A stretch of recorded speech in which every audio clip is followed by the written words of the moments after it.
bu ñu si jógee du auditer samay doom ñaari doom yi nga xam ne liggéeyal nañu gouvernement bi. procédure la respecté dañ na song ma dóor ay coup de sommation. mooy ki la bëgg a rey yow yaa ko ëpp droit kon mën nga koo rey. ndax bii nga xam ne moom lañ may fale mandat juróom-ñaari at la danaa ko yemale ci juróomi at ndax li ñu bëgg mooy démocratie sax fi.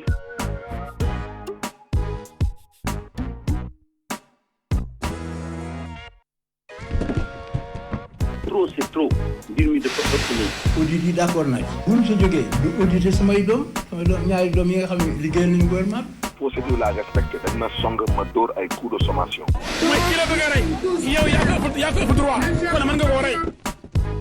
ndax bii nga xam ne moom lañ may fale mandat juróom-ñaari at la danaa ko yemale ci juróomi. télévision Futur Média mbokk yu ànd ak ñun ci seen spécial débat Faram Facce ñi ngi leen di nuyu ñi ngi am mbégte dellu si ak yéen ci Faram Facce ni ñu koy amalee mbokk yi àllarba bu jot ci waxtu bi ñu waxtaanee li gën a fës ci suñu politique gu réew Faram Facce ko ak suñu ay gan tey nag xam ngeen ni ponk bi nga xam ni gën a am solo muy élection yi nga xam ni dégmal nañu ko mu ñeel au conseil des collectivités territoriales mu nekk itam élection boo xam ni daanaka bariwul lu ko Sénégal di dund ñu war ko waxtaanee mu nekk élection boo xam ni itam bëri na lu ñu ci mën a xaar waaye itam bëri na lu ci mën a am loolu tax na ñu sumb ko waxtaan ak ñoo xam ni jàpp nañu ne buñ ci waxtaanee ak ñoom lu ci bëri dinañu gindi waaye itam ci wàllu politique ba tey ci wàllu actualité ku ne xam na ni l'affaire Ousmane Sonko nekk na mbir boo xam ni bu am solo la ndax dégg ngeen ñi nga xam ne noonu la ci société civile bi taxawee ñi fare ci kujje politique gi naka noonu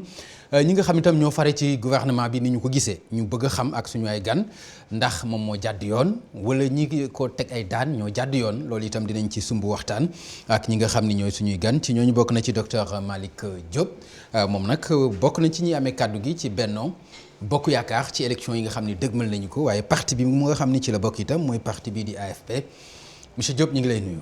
Papa Ngagne maa ngi lay fay.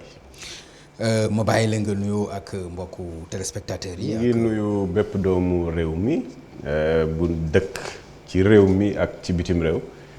di kontaan di rafetlu invitation bi ngeen ñu def di kontaan itam di daje tey jii ak sama xarit l'honorable député maire Barthélémy Diaz. voilà bi donc macha allah dina am solo. voilà annoncé nga ko sax muy Barthélémy Diaz député maire bokk itam ci parti socialiste amee kaddu ànd taxawu Ndakaaru ci élection yi nga xam dëgmal nañ ko monsieur le maire ñu ngi lay nuyu. maa ngi lay fay Papa Ngagne di la remercier ci invitation bi di nuyu tamit téléspectateur u TFM di nuyu di am mbégte tey toog fii ci plateau bi ak suma xarit suma doomu ndey le docteur Malick Diop directeur général de l'ACPEX. voilà waxtaan bi dañ koy tàmbalee tuuti rek ci forme bi wala ñuy dem ci biir ndax dafa mel ni lii lu maanaam par exemple jàkkaarloo bi ngeen def nii lu bees lu am solo la ñu taxaw waxtaane ko bëgg nañu xam lan moo ko waral parce que Benno Bokk Yaakaar la woon ci ndoxteel li ngeen àndoon ko lu ko jiitu sax bu ñu bëggee gën a sori tuuti mën nañ dem ci Benno Siggil Sénégal ngeen bokkoon ko parti socialiste ak AFP waaye ci li nga xam moom mujj rek muy Benno Bokk Yaakaar moom mu nekk ci député moom Barthélémy Diaz bu ñu demee tey ba élection yi indi ñaari camp ndax mën nañu taxaw ñu jàngat ko ci ponk boobu monsieur Diop ndax dafa am ku amee faute wala dafa am ku def lu mu warul def lan moo indi tàqalikoo bi. gis nga Pape Ngagne ci biir politique ak li ci xew ak coalition ak regroupement parti tamit option yi muy jël du mbirum tàqalikoo ak leneen dafa am vie politique ak option ku ci nekk ci li ngay yëngu da nga ci ànd ak conviction. te gëm nañ ne képp koo xam ne dugg nga ci coalition da nga gëm ne coalition boobu yoon boobu mu jël yoon bu baax la. donc ñun dañu nekk ci Benno Bokk Yaakaar di yëngu ci Benno Bokk Yaakaar liggéeyoon ci assise nationale proposé woon ce qu'on appelle le Haut Conseil des collectivités locales. Après la territorialisation des politiques publiques ba ñu samp li ñu naan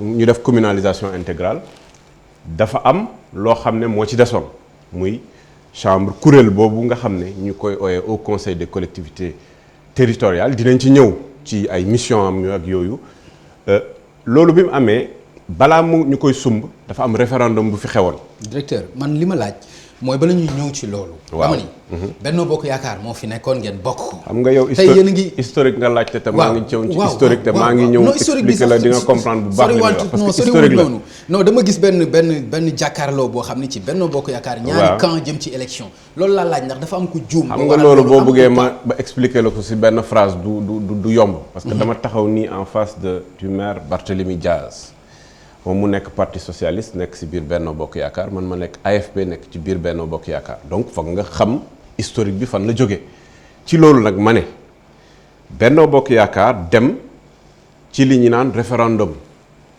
ñu am ay ponk référendum yi ci biir ponk référendum bi mu am li ñu naan mise en place du Haut Conseil des collectivités territoriales bi loolu amee nag ñu dem ci ba mu jeex ñu war a tey fal ñu naan ces élus ñu leen di fal ci ay département ñu bokk département de Dakar ci loolu nag foofu la xaajoo bi jóge ok ndaxte ñun li ñu jàppoon mooy war nañ bul booloo ñun ñëpp que muy ñi nekk taxawu Dakar ñi nekk Benno Bokk Yaakaar ak ñeneen tamit ñoo xam ne Dakar ñoo leen ñor ñu liggéey ci liste unique bu ñu liggéeyee ci liste unique boobu ñu samp fal ñoo xam ne dañu fay toogal Ndakaaru mu jeex léegi ci loolu nag d'accorduñu ci parce que ñun waxtaan bi ñu sumb bi ñu ko waxtaanee ci mairie Ndakaaru waxtaan nañu ba yegg fenn foo xam ne ñoom gis nañ ne ñoom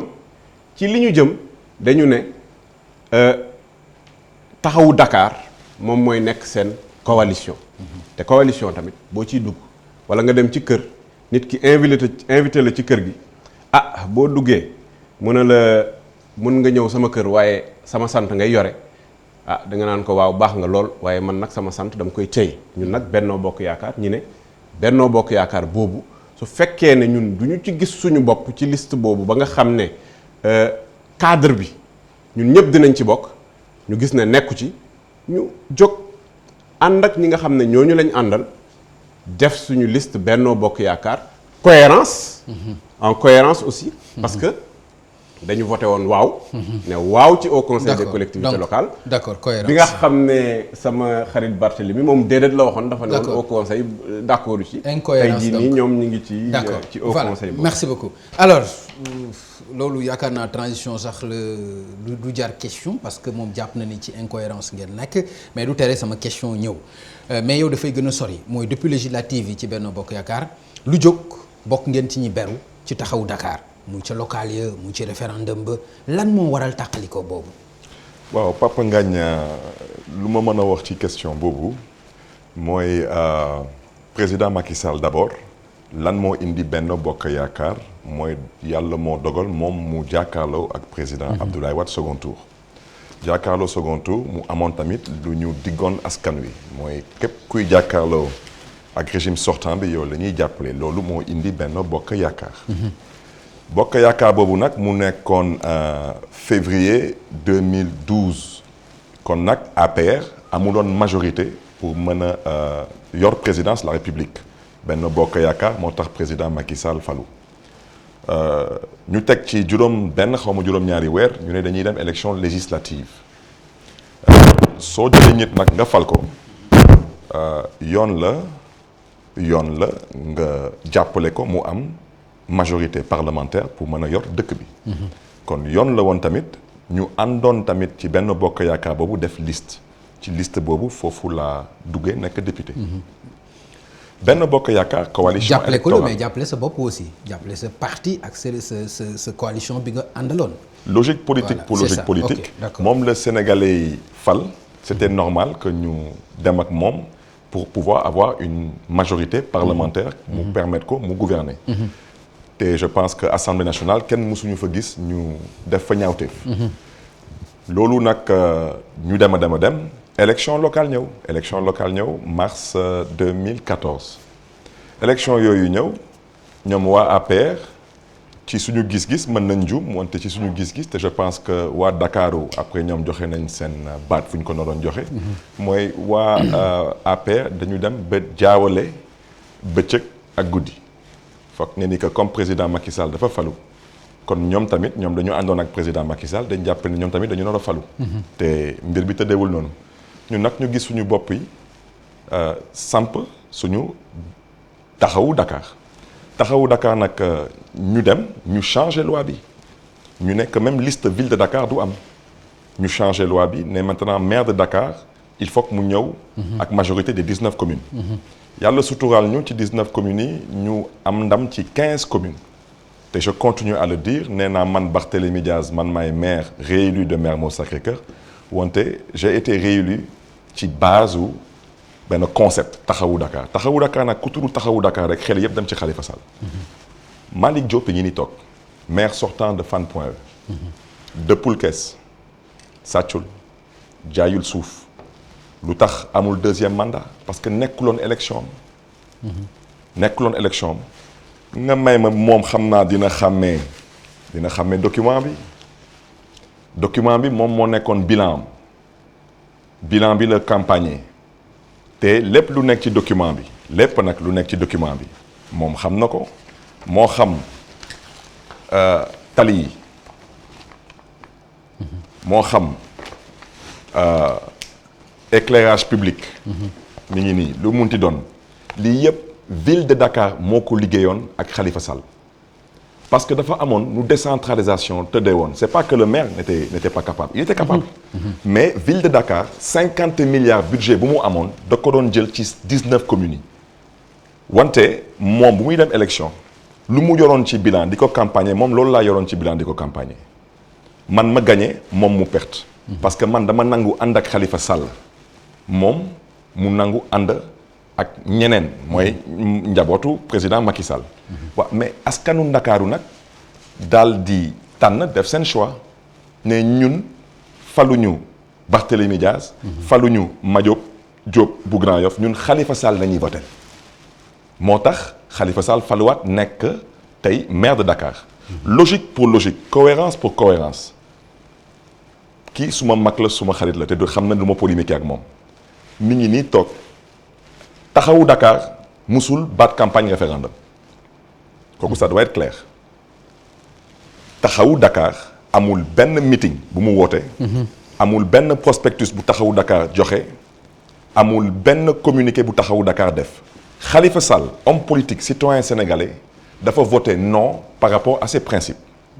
yow aussi la même chose. Barthélémy Diaz homme politique citoyen sénégalais voté non par rapport ak ses convictions te en grande partie waxeetu président Macky Sall moo tax ñu fippu voté non parce que dafa amoon tout de même lu ñu bañaloon président Abdoulaye Wade mënuñu ko bañal di ko nangul président Macky Sall et je pense que ci waxeet boobu dinañ si delluwaat parce que tey ci foofu lay daanele tey ci mbiru tey au conseil des collectivités territoriales amoon na lu président Macky Sall waxoon ñëpp rafetlu ko mooy APR du am liste du am candidat ñu dem ba ci biir président Macky Sall daal di ñu bett di waxeet bi nag ñu ngi koy bëgg a def yoonu tool te suñ ci eggee il faut que ñu wax ci waxeet boobu lu tax président Macky Sall am lu mu waxoon waxeet par rapport ak élection au conseil. voilà monsieur le maire Malick Diop tontu na la ci cohérence bi nga gis ci manque de cohérence bi nga gis ñoom ci seen démarche wax na la que ñoom kenn ku ci ne individuellement nga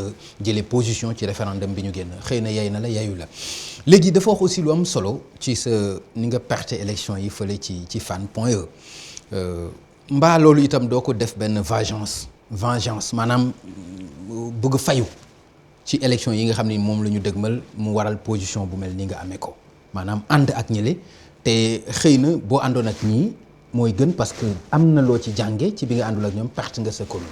waaw dafa mel ni dafa am benn amalgame énorme bu tey jii nii mon ami Barthélémy di def amalgame mooy tey jii ñu ngi wax affaire Angleterre mon ami di wax affaire pomme de terre waaw parce que dafay deux sujets complètement différents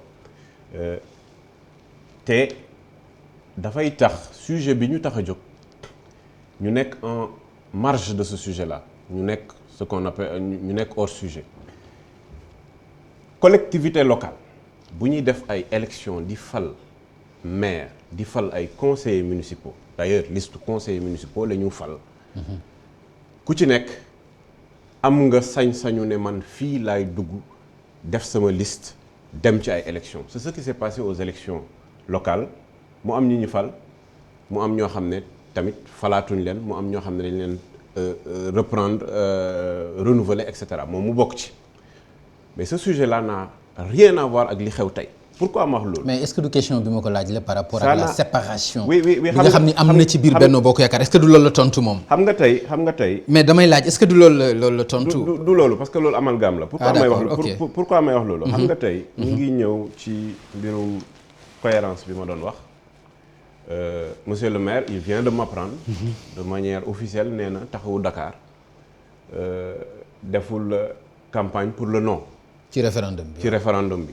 Comme man de manière on a vu au niveau de la presse les campagnes carrément sur le terrain yoo xam ne avec des bandes qui orange et cetera ñuy def campagne pour le non mu yëgal nañu defuñ campagne pour le non bon man loolu daf may jaaxal. mais je sais que loolu man gis naa ko bu baax.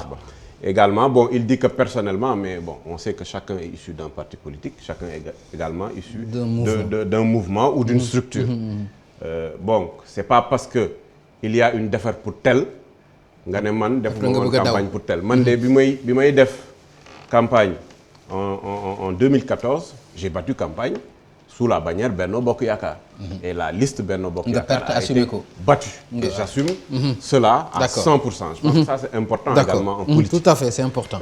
Leneen li mooy moom bu d'accordee ne bilan ville de Dakar la man xam ne bilan moom mu d'accord ne ville de Dakar la ñun ñu d'accord ne suñu bilan ñu ngi jógee ci liggéey boo xam ne dañ ko defoon en cohérence dans la commune avec la commune d'arrondissement mais également nous étions adjoint au maire de la ville di liggéey également sur les 19 communes d'arrondissement ce qui n'a rien à voir ak exactement li muy wax léegi nag di wax rek ne que tey ce qu'il faut savoir c'est que pour aller en campagne pour parler spécifiquement ne mbir bi entre Taxawu Dakar la ak APR loolu mooy fausse route bi d'abord parce que la première chose à savoir c'est que l'APR effectivement n'a pas de candidat ci élection yi ci Benno Bokk Yaakaar parce que tout simplement au niveau national ce qu'on a retenu mooy nga xam ne dañ ne gox ak goxaat bu ci nekk ku ci am majorité en fonction du prorata de la majorité la ñu tànn tabb ñi nga xam ne ñoom ñooy nekk ci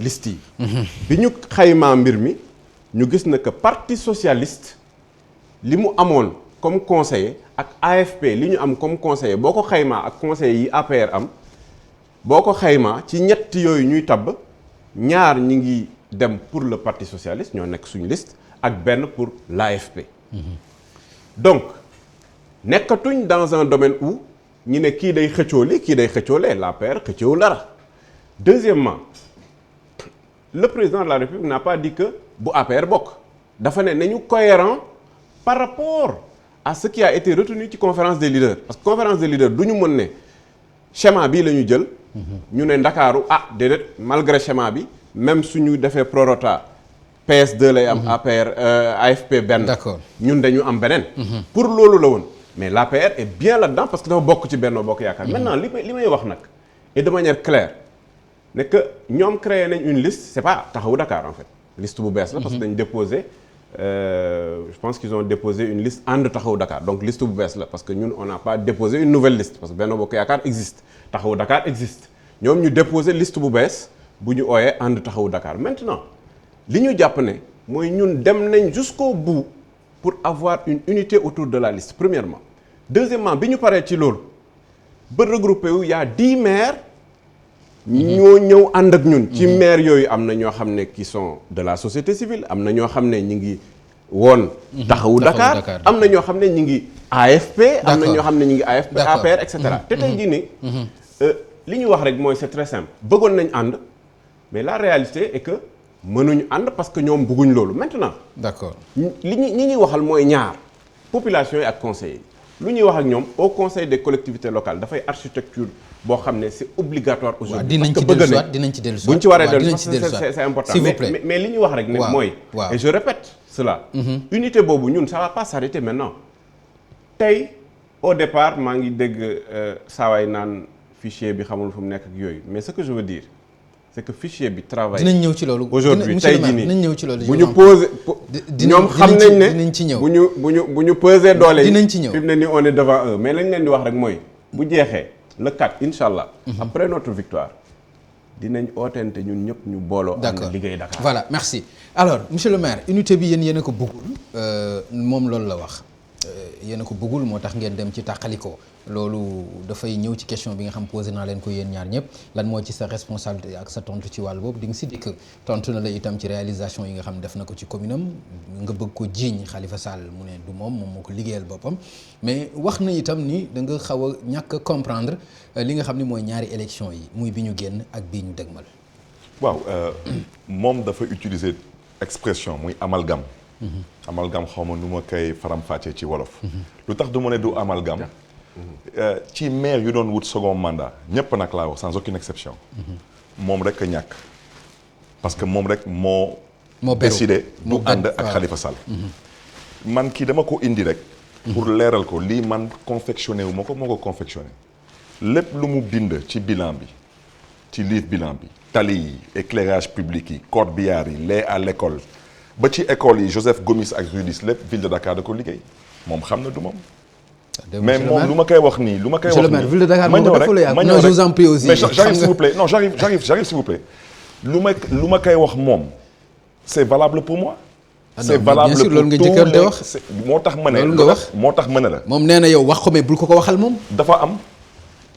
parce que nee na booy nangu rek nga nangu ma ñëw rek dama ne Papa Ngagne waaw moom xam na luy compte administratif du fi génnee mu compte administratif fu muy wane que ci budget mairie point defar na tali mënul nekk c'est pas parce qu'il est incapable il est compétent dafa nekkul ci budget bu ci tegu il est responsable de l'AFP dans le département de Dakar moom mi ngi bàyyeeku ci commune Fann Point E laaj ko est-ce que am na benn conseil AFP bi conseil municipal Fann Point E amul parce que c'était l'élection de Khalifa Sall Ndakaaru ñoom ñoo jël seen baat jox ko kii di Khalifa Sall joxuñu ko peesan Khalifa Sall dañ ko jox da nga ñi day nangu parce que ku bëgg a xëccoo ak yàlla rek kooku moom nañ ci yàlla musul leneen nag lu nga xam ne nii wax na ko parce que émission bi du ci mbiru teesante wax na ko sax nee na dañu doon sol ay fulaar yu rose yor ay carton yu rose mais fan la gis taxawu Dakar tey ku ñuy woy Pape Seck nekk suñu liste Pape Seck dafa nekkoon ci wii bi ci référendum bi parce que ñun dañu jàppoon ni référendum bi c'est une consultation citoyenne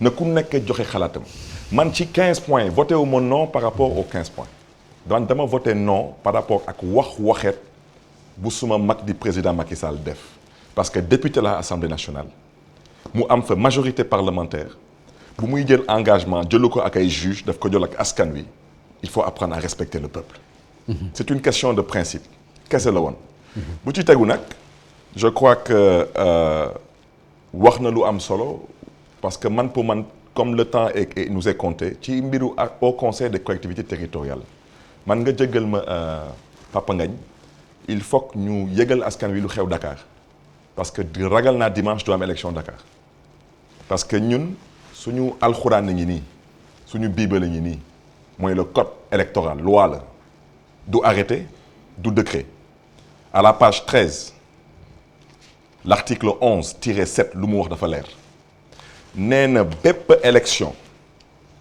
15 jours avant élection ak 15 jours avant scrutin bi dañu nar a am lu ñuy woy le fichier électoral listu électeurs yi lu tax ma koy wax mu am solo référendum bi képp ku doon toogal le non ci bureau de vote yi fépp biir Sénégal kenn amuloon fichier électoral mais terewul élection yi am na amoon na terewul am ma ñëw képp ku nga xam ne ni yaa ngi fa toogaloon le oui yàlla dogal comme par enchantement nga am le fichier électoral d'accord tey nag ñun mënuñu comprendre que lii wax ji c'est clair dañu ne 15 jours au moins avant la date du scrutin aux candidats et aux listes de candidats sur support électronique ak version en papier et à la Sénat dans les mêmes formes c'est-à-dire que la DGE daf ko nar a joxe élection yi c'est dans moins de 72 heures d'accord maintenant nag soo ma mayee parce que c'est émission la. balaa may baal ma foofu il faut ñu dinañ ñëw. d'accord parce que mbiru fichier bi li nga ci interpellé ak li nga wax dafa am importance aussi. mbiru fichier bi voilà parce que mbiru fichier bi Papa Ngagne maa ngi lay jégalu nag. mais mbiru fichier bi lu tax moo dafa am solo.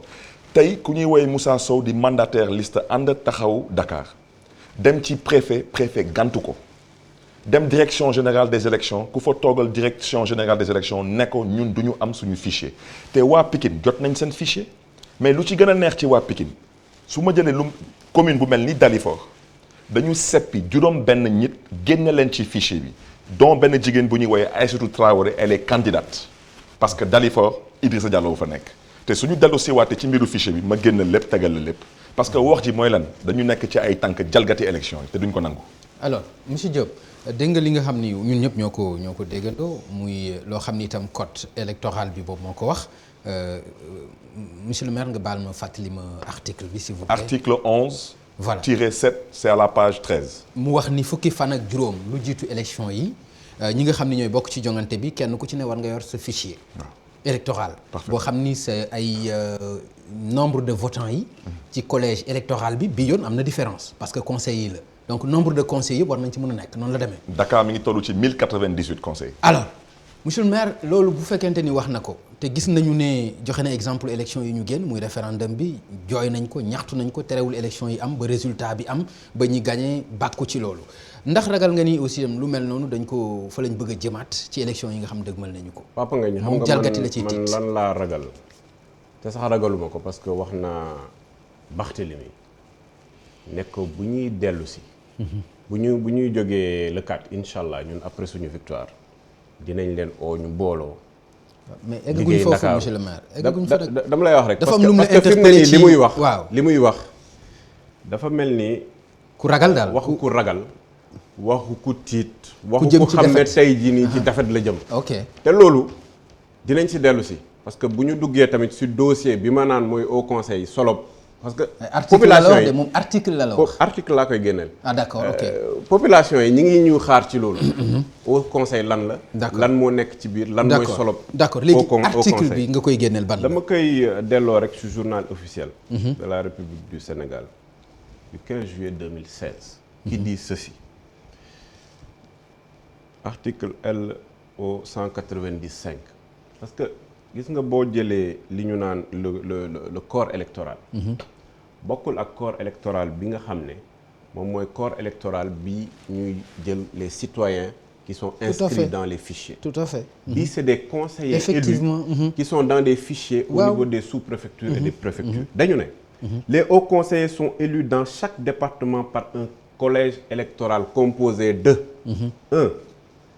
des conseillers départementaux ñun loolu bokkuñu ci des conseillers municipaux c'est notre cas ici à Dakar en relation avec les préfets et les sous-préfets les services compétents du ministère chargé des élections dressent après recensement exhaustif la liste électorale du département la liste électorale du département est constituée par ñi nga xam ne ñoom ñooy les élus qui ont été élus depuis 2014. Continuez. Sous les 15 La jours. liste doit obligatoirement comporter l'ensemble des membres du collège électoral du département. Ce sont les élus.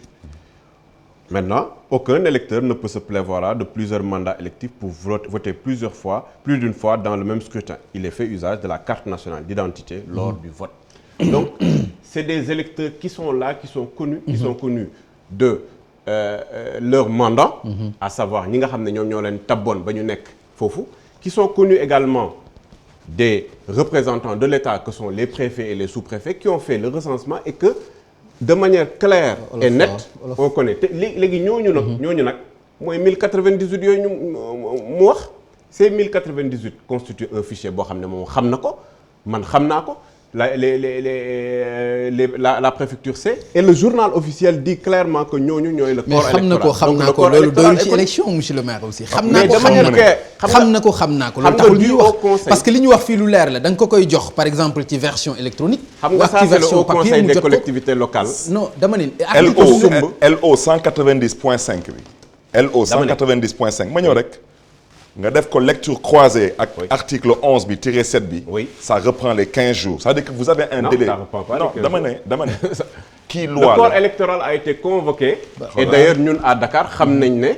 ñu ngi leen convoqué de manière officielle ñu ngi leen convoqué au niveau de Berthe Maubert. et le corps électoral est constitué par ñi nga xam ne ñoom ñoo def recensement bi def nañu recensement bi au niveau des sous-préfectures yow même recensé nañ la. donc c'est tout le monde est là-dedans maintenant. lii génnuñ ci maître parce que mi ngi nii ci journal officiel bi mi ngi nii article baa ngi nii génnuñ ci maître bu fekkee ne nag dañu xalaat ne tey jii nii. fi ñu mi jëm ngi ci ci jongante yi ñu jëm am mi na ngi fu ci ñu journal toll. officiel bi mais ndax fichier électoral bi mi ngi ci loxoy ñi nga xam ne ñooy jëm ci élection yi comme ni ko loi bi sàkko fukki fan ak juróom bien avant élection xam nga yi. au conseil. waaw dafa am chambre bu ci nekk bu ñu lay bu ñu lay mettre en place de manière officielle ñoom ñii ñoo koy voté fële ne assemblée nationale. bu ñu ko voté dafa am ay yenn éléments yoo xam ne dañ koy génne ko journal officiel pour mu leer pour que ñu xam ne lii moom mooy solop mbir mi te nii la war a demee loolu yëpp nag ay article la yoo xam ne ñoo ko lal te article yi dañu ne liste électorale yi noonu lay demee. d'accord amul lenn loo xam ne génn na ci li ñu wax fii nii. ci article yi nekk ci journal officiel. d'accord tontu wax nga Barthélemy ci loi moom tontu na la itam ci journal officiel même lépp daanaka loi la mais ndax yey na la ci li nga xam ni wax na la ko ci li nga doon sàkku ba tit ni élection mën na bañ a am bu fekkente ni respecté wuñu ko. Pape Ngagne lu mu liir nii loi bi moom moo mettre en place le Haut Conseil des collectivités territoriales su demee lii ba génn ci journal officiel bi L11 bi dañ koy modifier jël loi bi dugal ko lii mooy suñu ñun lii mooy suñu alxuraan mooy suñu bible le code électoral lu mu wax dafa leer veiller à ce que la liste des électeurs par bureau de vote ñetti bureau de vote a am fii biir Dakar ci benn centre de vote mooy école Mame Yacine Diagne soit remise 15 jours au moins avant la date du scrutin. loolu leer na nañ. ma ñëw rek ñu ne premier tiré au candidat. mais loolu dafa leer nañ man daanaka dama ne au candidat et aux listes de candidats sur support électronique et en version papier. ñu ne teg ci et à la Sénat dans les mêmes formes. dem nañ sax ba ne soo demee ci tiré 9 mu ngi leen ne. veillez ma ñëw rek s'il vous plaît parce que lu tax lii am solo. veillez à ce que la publication de la liste des bureaux de vote soit faite au plus tard et cetera di dem. ce que je veux expliquer par là. comme lu tax waa Pikine am seen fichier électoral waa Mbour am seen fichier électoral ñu bañ a jox waa Dakar seen fichier électoral Papa Ngagne fii y a la liste des 1098 conseillers municipaux de Dakar. fan nga ko jëlee yow. dañ ko am parce que dañu liggéey suñu liggéey xam nga nit bu la ne. nit ma ñëw rek c'est très simple dama la expliquer lan mooy fichier. fichier mooy 19 communes yi. nga jël seen 19 conseils municipaux. c'est tout fichier. man Barthélémy Dias suma conseil municipal 46 conseillers la. waaw d'accord mais yow am nga ko donc léegi pour lan moo indi coow li donc. mais dama la expliquer parce qu'il faut comprendre lan moo indi coow li. waaw ñoom dañu dem pour la première fois ñu ne élection kenn du voter ak carte d'électeur dañuy voter ak carte nationale d'identité Papa Ngagne pour defar carte d'identité nationale ça prend même pas une demi-journée. kii c'est le fichier de tous les conseillers des 19 communes yu dem MAC ren suma commune am na ñeenti conseillers yu dem MAC Kër Bamba Fall am na juróom-benn conseillers yu dem MAC. te amul procuration vote bi. procuration amul. mais damay ñëw parce que procuration amul. bii c'est le fichier te su ñu génnee ci élection yi naa ko génne c'est le fichier de tous les conseillers ñu nga xam ne ni génne nañ àdduna. ku ci mujjee génn àdduna ci biir Ndakaaru mi ngi tudd Mbaye Gueye commune de Ngor soo demee Médina ku fa mujjee génn àdduna mooy fa Doudou Coumba Ndiaye Rose. caaxaanuñu lu ñuy wax. dafa am ay. preuve yi ñu am ñun nag du ñu toog ñu ne ñu dimanche le 4 septembre entre 8h du matin ak 18h sàcc ngeen jégal ma ci kàddu dina ñëw dugg ci kër gi ñu ne waaw ñun daal dañuy toog di baisser les bras référendum dafa am lu xew. lan moo xewoon ci référendum bi y a qu'un seul grief qu'on avait mooy fichier bi dañ ci bëgg a jot tey wàllu Sénégal bokkuñu si mooy opposition bi. lan la ñuy wax yow fichier bi ngay laaj donc mooy fichier bu set bi quoi. fichier bu set bi mooy lan Papa Ngagne foofu lay daanelee. fichier bu set bi mooy les 1098 conseillers. ñu génnee ci ñu nga xam ne ni yàlla dogal génne nañu àdduna. ñooñu ñu ngi ci 1098 yi wala bokk. bugguma joxe ay ñooñu ñu ngi ci 1098 yi. d'accord te ñooñu génne nañu àdduna donc fichier bu propre bu set bi moom ngeen soxla. ñu nga xam ne dem nañ màkk ñu nga xam ne dem nañ màkk. ëpp na plus de 100 conseillers dama lay joxe exemple rek. su ma jëloon tey benn exemple ñu génn Dakar rek ñu ne Pikine y a plus de 80 conseillers rek de l'APR rek ñu génn dem màkk. xam nga Pikine tey le fichier waa Dalifort ñu ngi may dégg une candidate. mi ngi tudd Aïssatou Traoré dañ ko génne su ngeen demee tey Biscuiterie yi ku ñëwee Ahma Diop. dañ ko génne fan. dañ ko génne ci fichier bi ça veut dire Aïssatou Traoré qui est de la commune de Dalifort qui a été investi à Pikine sur la liste départementale de Pikine liste bi préfet bi daf leen yónni liste bi tudd Aïssatou Traoré nekku si ñun tout ce qu'on demande jox leen ñu fichier bi rek ñu comparer ko ak lu ñu am. loolu jàmm am parce que dans le cas contraire man damay siéger ci ñetti bureau de vote yi. man wax dëgg yàlla xuloo yóbbuwuma fa xeex yóbbuwuma fa wante nag lu code bi wax dinaa ko appliquer aw ma fichier vote du am suma bureau de vote su ngeen bëggee nag ngeen takk ma nag tëj ma ci biir ba vote bi jeex. boobaa nag mu leer ci bopp ñëpp da ngeen di jaay doole. d'accord monsieur le maire dégg nga li mu wax am na fichier naam mais fichier bi muy laaj mooy fichier bi nga xam ni ni ñu koy waxee mooy fichier bu set bi ñu dindi ñi nga xam ni gaañu nañ ñi jóge Makka ñi dem Makka fichier bi nga xam ni ñooy dem ci élection yi lan ngeen di xaar pour fichier boobu ngeen jox leen ko ni ngeen ko joxee ñeneen. 1098 personnes kese. muy Dalifort muy Pikine. xam nga mon ami Bart bu fekkee ne affaire yi dafa jaxasoo rek style bi lay utiliser on se connaît bien.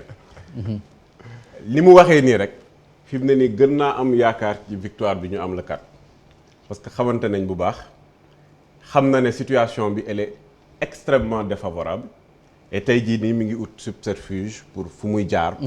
pour kii quand il me parle de fichier et génnee benn liste de ñoo xam ne dem nañ Makka waay dem nañ Makka.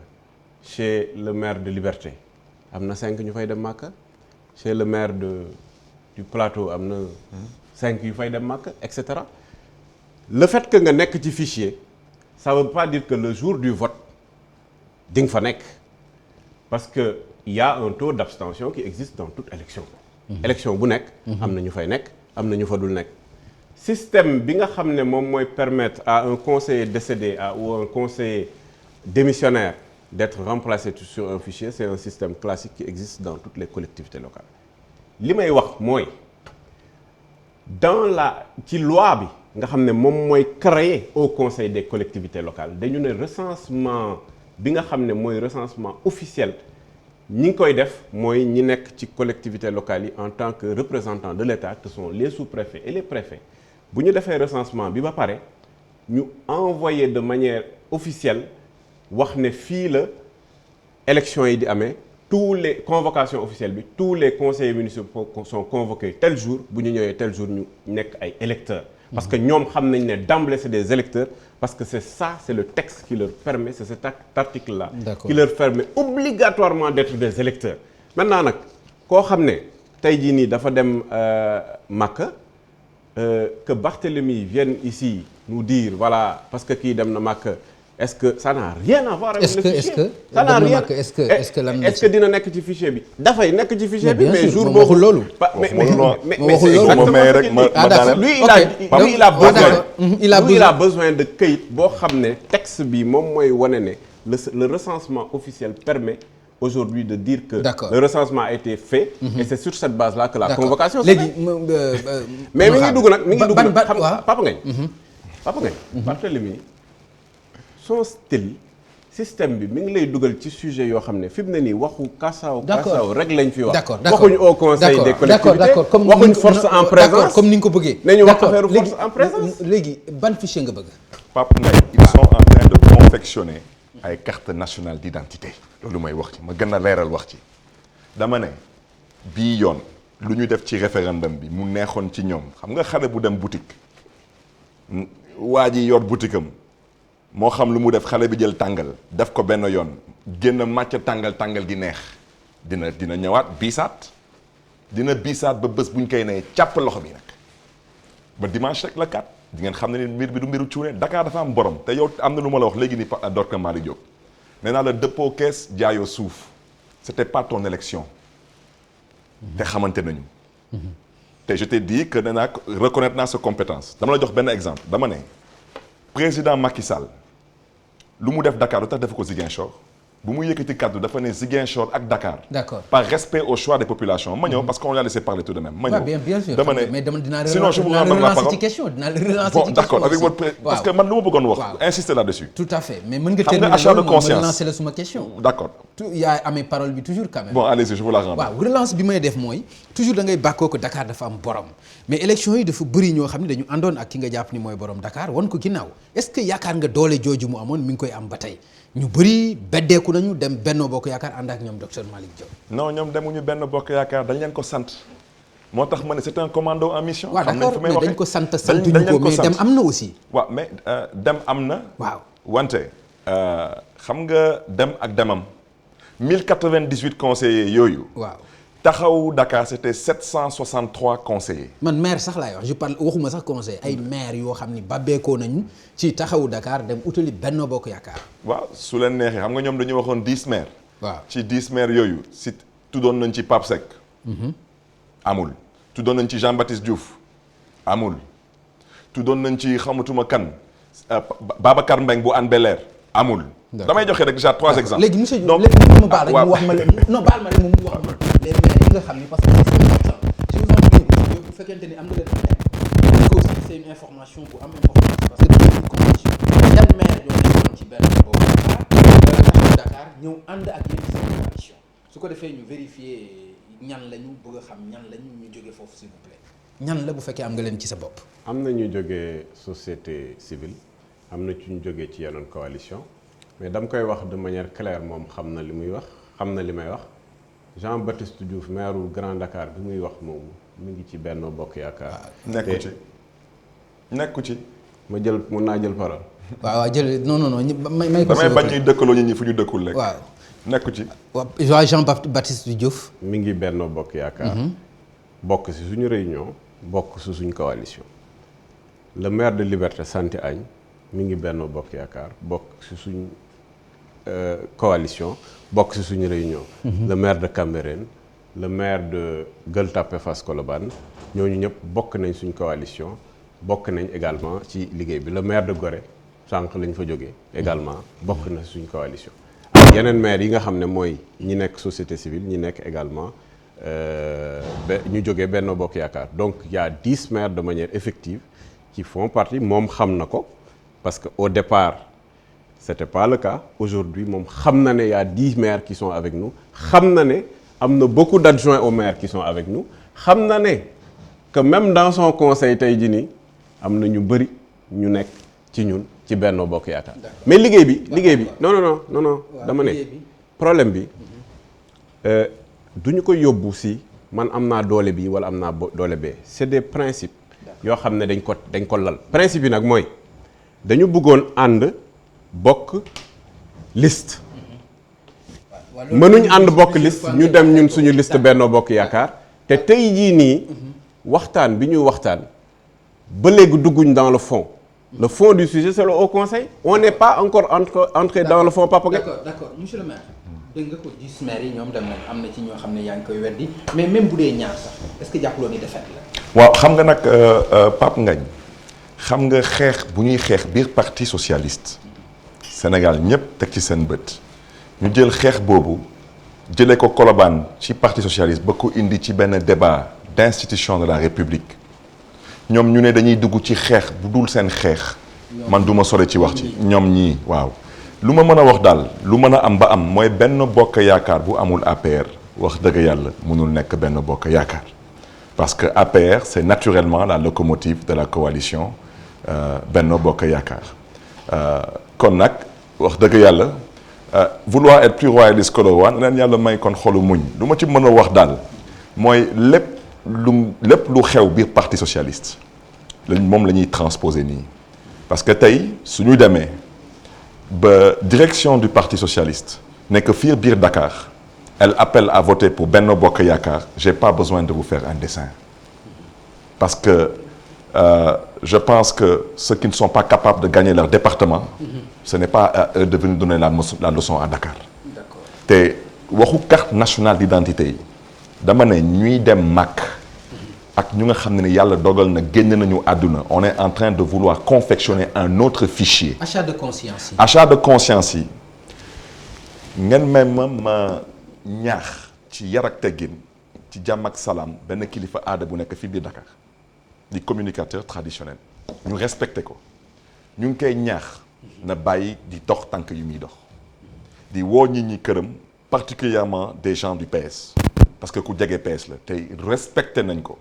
tànk yi su ko bàyyiwulee dinañ jël vidéo enregistrement nag teg ko internet parce que le trafic d'influence c'est interdit par la loi électorale il faut qu'on apprenne à se respecter achat de conscience yi ñoom nee nañu amul su amee nañu saisir la justice non c'est vous qui êtes accusé maintenant nag ñun duñ ci sori parce que ñun lu ñu wax du deñ Papa Ngagne nous sommes en mesure ci liggéey bu ñuy liggéey nii suba Khalifa Sall normalement day pare tournée commune yu muy def commune bu ñu dem dañ fay toog ak ay nit en émarge jour vote bi ñun dañu am système ramassage ñëppay ñoo toog 9h dañuy ndekkin ensemble dem voter ensemble ñibbisi ensemble amul kenn kuy dem fenn di dem jëli xaalis nous serons en mesure de vous donner samedi à midi à peu près le nombre de voix qu'on aura suñu paree suñu tournée yi wante lu ñuy ñaawlu mooy fichier bu ngeen bëgg a jël ne da ngeen di ko jalgati ak fan ngeen ko teg loi bi ne leen da ngeen ñu jox suñu fichier ñun saraxuñu fichier loi bi moo ko wax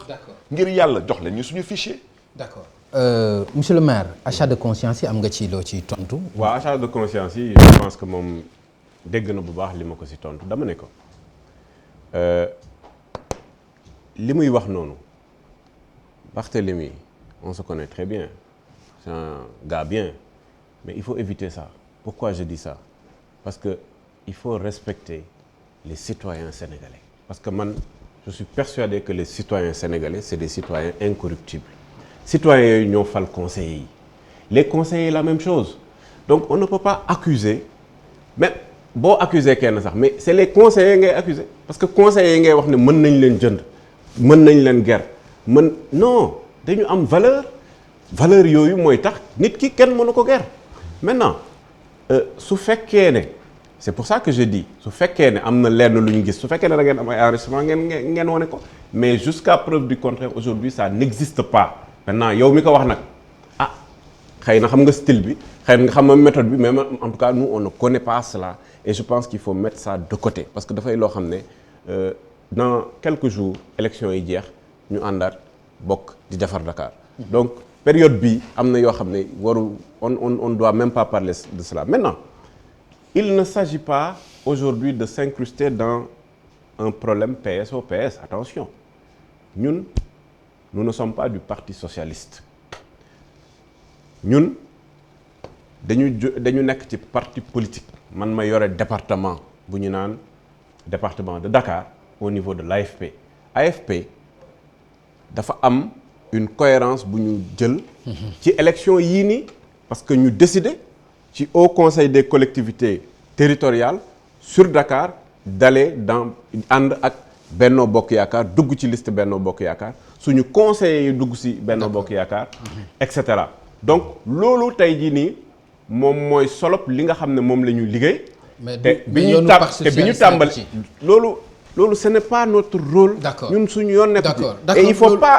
faut pas aussi nit ñi foog ne ce sujet buñ ko jaawale parce que tey jii nii la guerre su amee guerre interne au niveau du parti loolu ça n'a rien à voir avec le sujet bi ñu invité plusieurs fois ci laa bëgg ñu ñëw ci alors monsieur Diaz yéen a ngi xëccoo ci au conseil bu askanu Sénégal ñu bëri jàpp ni dafa amul njëriñ sax li nga xam ne mooy réew mi parce que jàpp nañu ne affaire u pàccoo la affaire u caser benn clientèle politique moom moo ko waral presque Sénat bis la am na ñu ko gisee noonu ngeen di ko xëccoo est-ce que yaakaar nga ni loolu dina leen jox benn gëdd bi ci loo xam ni jàpp nañ ni mën na fi ñàkk te du tere réew mi dox. Papa Ngagne suñu nangoo ñun ñu ngi en république. dañuy nangu ni en république président de la république mooy définir la politique de la nation. ok du man du docteur Malick Diop.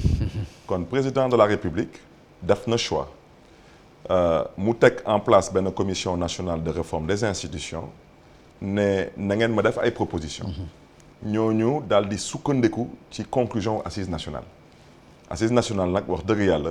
je pense que c'était tout sauf politique parce que ñëpp ci bokkoon ndax ëllëgu Sénégal wante lu ma mën a wax peut-être à l'endroit du président Macky Sall mooy effectivement dañu amoon lu ñu proposé woon mooy Haut Conseil des collectivités locales mais dañu waxoon suppression du Conseil économique et social moom mu def Conseil économique social et environnemental yokkaat ci bii wante comme du moom moo fi waxoon dina def gouvernement xaw ma 20 ministres moo waxoon def 500 000 emplois moo waxoon day wàññi mandat am kon nag xanaa ñu laaj ko question boobu moom lu tax mu maintenir de la même façon que tey dafa choisir nekk chef de parti politique et président de la République mais man dama nekk un acteur de la décentralisation maam lu ma dund gëm naa aux collectivités am na solo tey nga nekk maire askan wi fal la sous-préfet taxaw fële ne doo liggéey teguñu ko fenn amoo fenn foo yëm soo demee saisir cour suprême chambre administrative de la cour suprême ñu toog ba ñu ne suba mooy élection bi mu ne la je suis incompétente. Bon et puis je pense que il faut qu'on se comprenne parce que au conseil bi ñun dañ fa bëgg a dem pour le dialogue des territoires. Le dialogue des territoires. Dakar c'est la plus grande ville du Sénégal. lu mu am ci potentiel ci koppar amul beneen ville bu ko am. dafa mel ni sa élection yi moom Dakar rek la. non parce que mbir dafa mel ni Dakar daal. waaw xam nga mbir bi nag c'est que jamono yi ñu toll nii c'est que Khalifa Sall moo saf xorom. moo tax gars yi ñoom loolu mooy tere nelaw wante lu ma ci mën a wax daal man ko ci yokk mooy nañu góorgóorlu parce que lii yëpp ëllëg ci nettali lay mujjee te am na solo ñu rafetal ko. d'accord au conseil bi nag foofu lay daanelee je pense que lu tax je pense qu'il y a matière à réfléchir xam nga Dakar nag bi am ñetti 6. Mbour am ñetti 6 c'est anormal Dakar député juróom-ñaari 6 lay am amul beneen département biir Sénégal ci député buy am juróom-ñaari 6 kon ñoom ñu jël Dakar di méngaloo Dakar di ko yemale ak yeneen gox dañ ko def ndax lan ndax politique ndax lan ndax Khalifa Sall moo tax ñu ñuy ñaawlu encore di leen di ñaax daal ne leen yàlla may xolu muñ wante dañu xoolaat seen taxawaay am na solo ndax ëllëg monsieur le maire ci institution bi ak utilité am ñu bëri dàq nañ ko gis ni lu mën a ñàkk la yéen a ngi koy xëccoo pour dem ci ndax jàpp la ni itam loolu ci lenn ci lu war askan wi la ndax saax-saaxee seen xaalis la seen alal ci loo xam ne mënoon nañ ko rationaliser ci lu leen ëppal njëriñ. waaw ñu bëri ñuy wax loolu xëy na dañu fekkeewuloon wala dañu bokkuloon ci pencum askan wi mooy assise nationale parce que assise nationale bi muy am je me rappelle bi ñu tàmbali ci boo jëlee téeméer ak ñeenti organisation yi ko njëkk a sos soo ci limee parti politique yi ñaar fukk lañu woon. donc acteur de la décentralisation yu bëri ñu ngi woon ci biir ak ñoo xam ne seen xam-xam màcc nañ ci mbirum koom-koom xool naka la ñu transformer état jël lu bëri yi nga xamoon ne mi ngi nekkoon ci état central jox ko mairie yeeg yooyu ñuy liggéey mu am économie ci biir mairie yi parce que décentralisation bi mu doxee am na lu bëri loo xam ne réforme am na acte 1 acte 2 mais lu ci bëri ay réforme structurelle organisation communauté rurale et cetera mais am na lu bëri loo xam ne tey jii nii bi ñu ko xaymaa càmbar ko ci assise nationale ñu gis ne fokk mu am benn chambre boo xam ne chambre consultative lay nekk benn ñi siy nekk dañu jógee du loolu rek lañ fa waxoon assise nationale yi du loolu rek lañ fa waxoon. assise nationale yi boo jàppee assise nationale lu ci bëri liñ ci waxoon ñu ngi koy tàmbali assise nationale man personnellement maa yoroon coordination de la communication di bind li ñu naan écho des comités ak lépp li nga xam ne ñi ngi ko doon nas ci biir assise nationale yi mu jógee woon ci population yi ñu defoon consultation citoyenne au conseil nag ci la bokkoon te dañ ne woon au conseil des collectivités locales léegi comme territorialisation des politiques publiques la ñu ne au conseil des collectivités territoriales tey jii nii bu ñu defee acte 3 di ci liggéey ba nga xam ne yenn gàllankoor yi di am même les communes de plein exercice bu ñu gisee tey jii nii recettes yi ñëw ci communes yi ñu ngi yokku mais tamit mise en œuvre bi ba léegi am na loo xam ne au conseil bi war na ci réfléchir te ñi nekk ci biir dafay nekk ay maire waruñ sax bëri parce que ci biir war na am ay conseillers municipaux en majorité d'ailleurs ñoom nee nañ seen liste moom ay maire la ak ay adjoints au maire mais mbir mi da nga ko war a yaatal parce que ñun suñu liste dugal ci conseil y a des conseillers municipaux ak yëpp loolu moom tamit ñu yónnee leen ko di wax rek ne loolu yëpp bu amee réflexion bi dañ koy yónnee directement à l'exécutif au chef de l'État au gouvernement dialogue entre état ak collectivité locale dafa am gàllankoor temps yi surtout bi acte 3 commencé dialogue bi amul koo xam ne mi ngi ci digg bi au conseil même le ministre xam nga le ministre soo xoolee même le ministre damay wax clairement soo xoolee le ministre en fait yorewul tutelu maire yi dafay élaborer en termes de mise en œuvre. D'accord. En termes d'accompagnement. D'accord. Mais au conseil bi nag moom moo war a càmbar loolu xool tamit les recettes. tey jii nii additionnelles. recettes yi nga xam ne war nañ ko mën a jël ci état dugal ko ci collectivité locale. ma terminer par benn affaire. am na li ñu naan problème le principe de subsidiarité. bi nga xam ne état damay jël loo xam ne sama compétence la woon. ma jox ko collectivité locale ba collectivité locale bi am moyens yi mën ko liggéey mais loolu nag balaa muy am xam nga responsabilité bu mag la. d'accord fokk au conseil bi càmbar ko xool ba taxaw ci liggéey ko. d'accord alors bu fekkee am nga ci benn baat bala ñuy dem ci beneen ponk bu aju ci wàllu actualité li nga xam ni daaneel na ko léegi. waaw xam nga au conseil. mu wutee gis-gis ak. au conseil ci au conseil bi waaw. au conseil bi. dëgg la nag président mooy définir la politique de la nation. mais ñun dañu defoon proposition. mise en place du haut conseil suppression du conseil économique et social boobu amul. d'accord bon mais lu ma ci bëgg a yokk tamit. mooy wax nañ fi waxu phase 1 phase 2 acte 3. phase 2 du mës a am ndax ndakaaru kese. mais lu am solo tey dañuy jël lu mel ni par exemple un exemple moom xam na fu may waxee mooy fonds de dotation. fonds de dotation su ñu jëlee Gorée seppi Gorée teg fële. commune de Mermoz Sacré-Cœur moo gën a néewle ci lu mu am ci fonds de dotation. te dañu ne fonds de dotation dañ koy jébbal commune yi sur la base de sa population. xam nga dinaa bàyyi sax Mermoz ma jël Yoff chez le ministre. Bart sa xaalis yokku na de. chez le ministre Yoff.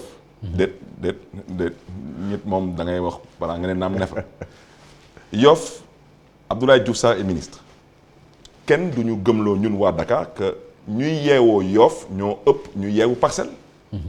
Yoff ëppale Parcelles Assainies fonds de dotation. te loi nee na. dañ koy jébbal commune yi sur la base de la population. d'accord moo tax tey au conseil bi tamit le haut conseil je voulais dire que tamit ñun suñu proposition de haut conseil c'était pas un haut conseil fu nga xam ne dañuy élire 80 conseils président di nommer 70 conseils. d'accord parce que encore une fois de plus. la population sénégalaise ñu jàpp ne ni lii c'est pour caser des gens ci côté boobu ils ont raison. ñu defoon benn haut conseil ci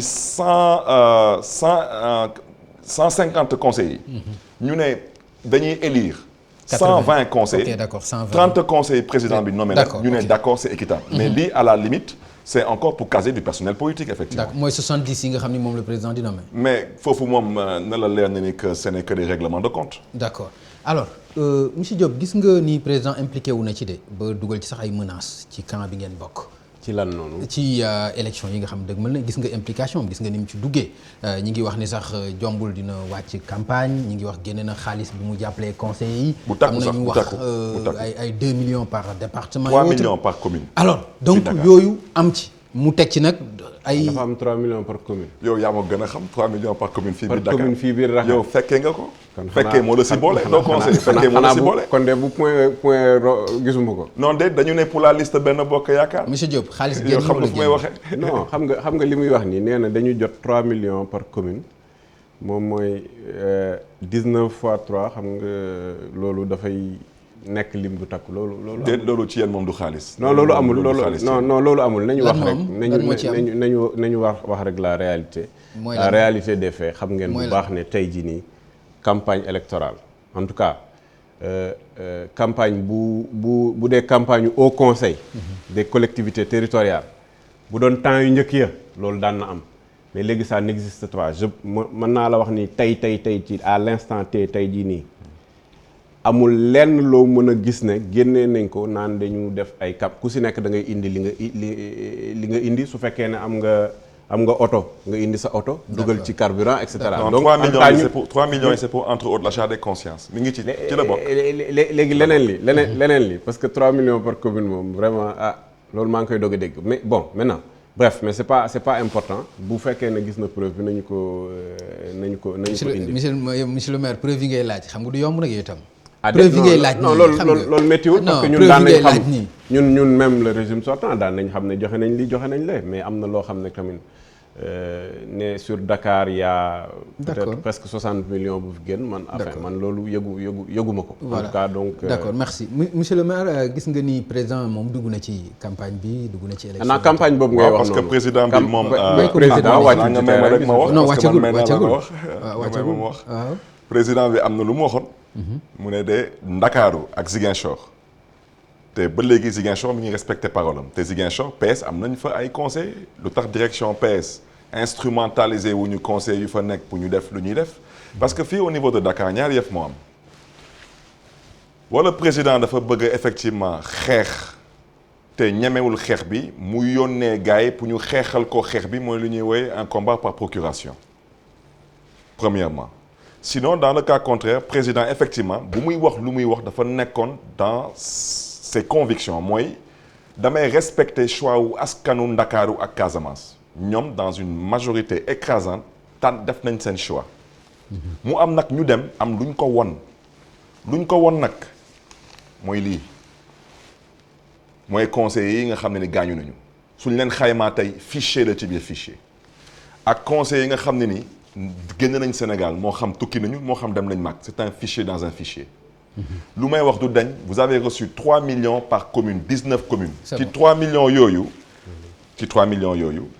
Il y a l'achat des consciences. Il y a la confection des cartes nationales d'identité parce qu'ils veulent faire voter d'autres personnes à la place des gens qui ne sont plus de ce monde ou qui sont absents. te fu may daanelee président effectivement def na ay menaces parce que dans le cas contraire pour prendre le président dëgg la nag mu ngi koy commencé di def yoonu tool mooy waxeet bi comment le président ne Dakar je respecte le choix des Dakarois ñu teg ci semaine mu changer d'avis ne maintenant damay soutenir Benno Bokk Yaakaar et allez vous battre à la base 1098 conseillers Papa Ngagne taxawu Dakar am ci 760 et quelques conseillers yaatal ko tuddee ko ànd taxawu Dakar ñeneen ñëw rax si mais foofu y a même pas compétition pour ñun c'est une formalité. ba ñu egg si ci loolu buñ ci eggee. non déet xam nga ne dafa am ay combats yi nga xam ne jar na tëgg ak ay combats yi nga xam ne wax dëgg yàlla da ngay nangu rek lii moom kenn mënu ko tëgg. d'accord mais bi ngay xam nga aussi ci conseils yooyu nga wax muy 700 et quelques. mais génn ci ñi nga xam ne aussi ay maires lañ ak seen ay conseillers dem ranger wu de l'autre côté aussi. déet danaa la jox exemple xam nga sànq tudd na fi Jean-Baptiste Diouf. waaw Jean-Baptiste mu may dégg su ma nijaay du sax mag ci man su ma nijaay la coordination nee nañ ko duñ la topp benn. kon mi ngi ak ñun déet ma ñëw rek conseil municipal am ñun benn jigéen la ñu investi titulaire. mooy mi ngi bàyyi ko ci Grand Dakar.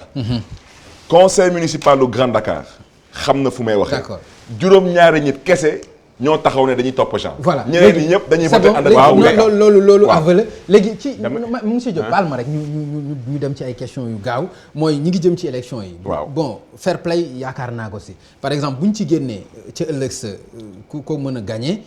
amul félicitation dina ci am ñu jàll ci leneen. ci ko mu am fichier. man dama koy wax lu leer.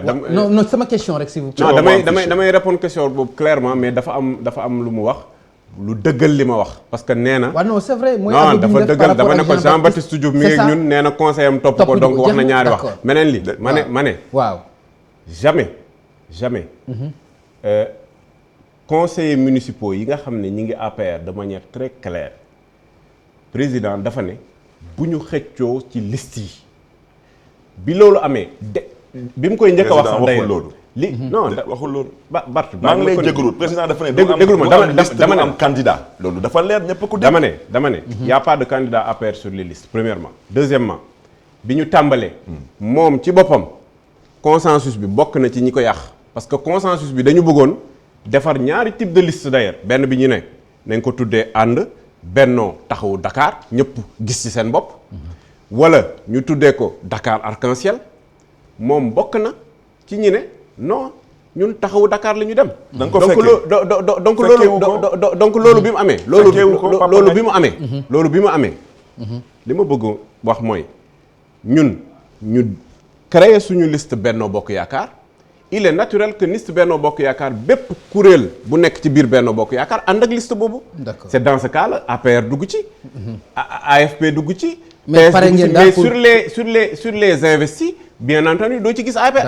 c'est tout à fait normal en cas de défaite. en cas de victoire. de défaite nag. je dis dans les deux cas. man je suis un sportif. ok mais daan dugg ci tatami bii ñu gañe ma bi ma perte. donc yëpp benn la. mais le problème n'est pas là dama ne ñun le 4 inchallah si on gagne. on va appeler ñëpp. d'accord ñu ànd defar Dakar. ñun loolu moom mooy suñu objectif. d'accord parce que mënul nekk contraire parce que ñun ñëpp ñoo bokk Dakar. ah d'accord alors monsieur le maire une fois que élection yi une fois de plus une minorité. waaw mënul dem bëgg a représenter majorité. jox naa ko sànq rek exemple moom. jox naa ko exemple am. Ndakaaru. les populations de Dakar te foofu la Macky Sall xaw a peut-être génn gamme. parce que il avait compris que moom noonu na respecter choix wu Dakar. mu dem ba ci biir waxeet ne maintenant da ngeen dem ngeen soobu ci xeex gi. mais Benno Bokk Yaakaar bu amul APR loolu mooy comme ceebu jën bu amul jën. d'accord dañuy waxante dëgg nag kon nag lu ngeen di wax nii. dama ne. da nga ne au soir d'abord du dimanche 4 septembre su amulee fichier électoral Papa Ngagne Dakar élection du am ba mu jot rek ba dimanche di ngeen génne fichier ba élection du am parce que nag am na lu ngeen xam ne da ngeen ko def benn yoon ngeen mos ko mu neex ngeen bëgg ko biisaat bi yoon di ngeen ko biisaat nag def ngeen ko ci référendum bi mu jàll bi yoon nag du jàll. ba dimanche ak incha allah. d'accord ci benn question bu mu bëgg ñu aborder ko mu xaw a génn tuuti cadre élection yi muy l'affaire bu inspecteur impôt ak domaine di Ousmane Sonko monsieur Diop monsieur Diaz yaakaar naa suivre ngeen radiation mu nekk loo xam ni ñu bëri ñi ma dégg bokk ñu ci bëri dañu ko naqarlu muy ñi nga xam ni ñoo nekk ci société civile moo xam ñi nekk ci opposition ñu bëri ñaawlu nañu ko ni nga xam ni noonu lañ ko doxalee muy jeune boo xam ni fukki at ak juróom mu def ko ci benn bërëbu liggéeyukaayam nekk itam homme politique yor parti nekk ci opposition ku nekk ak liberté d'expression ak liberté ay kàddoom jural ko radiation ci ère Macky Sall ndax loolu mën nañ ko méngale ak li ñu bëri jàpp ni dictature jaay doole bu taxaw moom moo dal ci kawam monsieur Diop. waaw sujet boo xam ne la temps yi wax ji bëri na ci sujet boobu bi mu jotee ba ñuy wax affaire Assemblée nationale man génnoon naa wax expliquer exactement ce qui s'était passé ci loolu li ñuy leeral mooy dafay mbirum un inspecteur des impôts qui est fonctionnaire. Fonctionnaire bu nekkee ci état avec le chef de l'État le président de la République procédures yi la ñu xool ndax procédures yi jaar na yoon. man ci li ma suivre ci procédure yi mooy conseil de discipline lañ ko convoqué. conseil de discipline jël décision sur cette base là dafa am hiérarchie boo xam ne après moom mooy topp loolu. donc dans le cadre des procédures sur le plan administratif gisuma ci loo xam ne dañu génn yoon ci procédure administrative. jusqu'à ce qu'on me dise le contraire. maintenant qui a tort qui a raison donc ça c'est un sujet juridique. N'étant pas juriste vraiment man am na yoo xam ne du ma ci dugg te mbir mi leerul sama bopp parce que gis naa ne c'est un fonctionnaire de l'État. léegi fait bi ci boppam nag. le fait lui-même c'est pour ça que je précise ma ne man li ma ci gis man li ma ci xam n'étant pas juriste mooy que y a un haut fonctionnaire de l'État te ci ma gis li ñu ko li ñu juriste aussi politique nga am nga donc beneen casquette.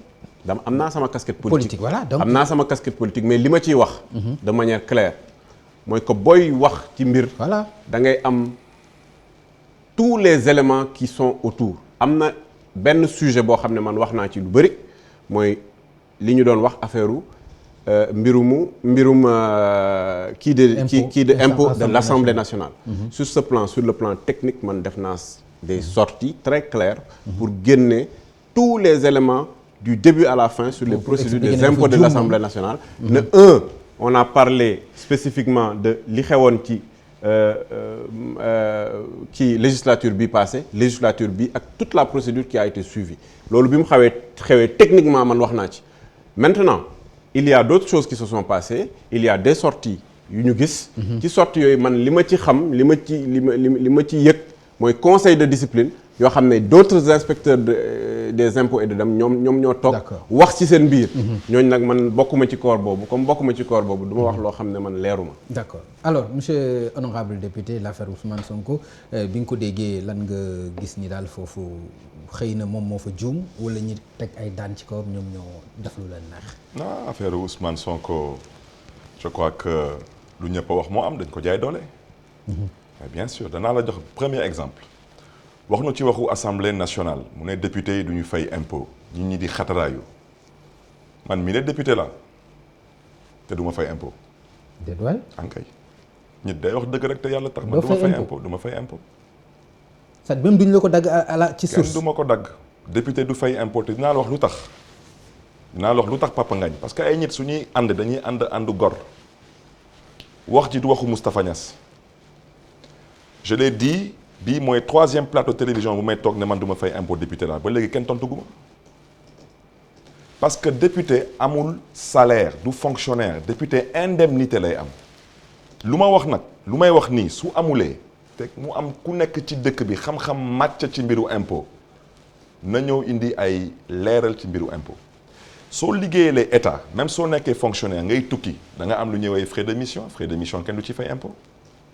sooy toogal état ngay fonctionnaire ngay toogal état ci conseil d'administration da ngay am lu ñuy woowee jeton de présence kenn du ci fay impôt man député la man balaa may am retraite foog ma def ñetti mandat kon man kenn fayuma salaire dañ may fay indemnité ci indemnité amul impôt wante ngir yàlla wax leen Ousmane Sonko lu mu wax ni dëgg la nag député du fay impôt wante le personnel de l'Assemblée nationale ay fonctionnaires lañu dañuy fay impôt kon lu tax ñu bëgg ci sanctionner Ousmane Sonko au contraire tey si Ousmane Sonko a tiré la sonnette d'alarme maintenant les députés doivent commencer à payer des impôts mais on n'a qu'à payer des impôts et puis Sénégal jëm kanam ce n'est pas la peine de sanctionner une personne pour ça. donc commencé nañu fay impôts yi député yi. non député du fay impôt parce que tant que député.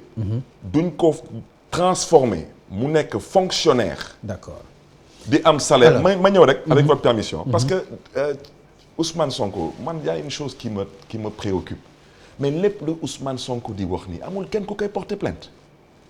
Il n'attaque pas des gens, il n'atteint pas l'honorabilité de certaines personnalités dans ce pays-là. Kenn du ko porter plainte. Man dégg naa fi frère au président de la République mu ne man bokkuma ci lii awma ci ay part lii musuma ko fekkee Ousmane Sonko waxul loolu Ousmane Sonko daf ko ne yaa liggéey lii ba am ci lii ci koppar amel nga état du Sénégal 90 milliards. te toog na fu nga xam ne ni xam na ni que kooku am na état du Sénégal 90 milliards loolu lañ ko laaj.